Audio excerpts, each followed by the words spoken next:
So this is our door panel here.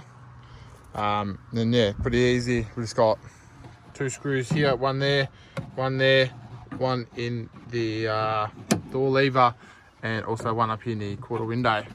So yeah, we'll just go ahead, guys, undo them. Should be pretty easy.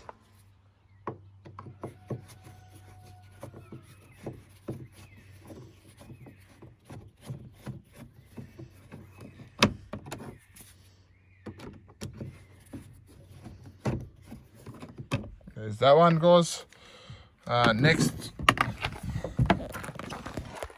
we're going to do these 2 bolts in the armrest, as you guys can see. So I've already pre-loosened them off just to make it a bit easier and quicker for you guys. So that's one, and come down the other one. This is going everywhere now. Yeah.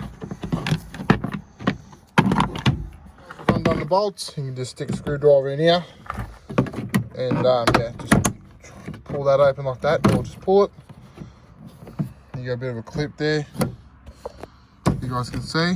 So yeah, just go ahead, take that out, and then I'll show you how to take it. Alright guys, so this small clip is just located inside the winder, which holds it in. So once you take that off, it should be all good, and that'll come off. And then guys, yeah, that's it. That's all you need to do. The door will pop off pretty easy now. So there you go. And she's off, and yeah, that's the door panel all taken off. Hope you liked the video. Give it a thumbs up if you did. See you in the next one.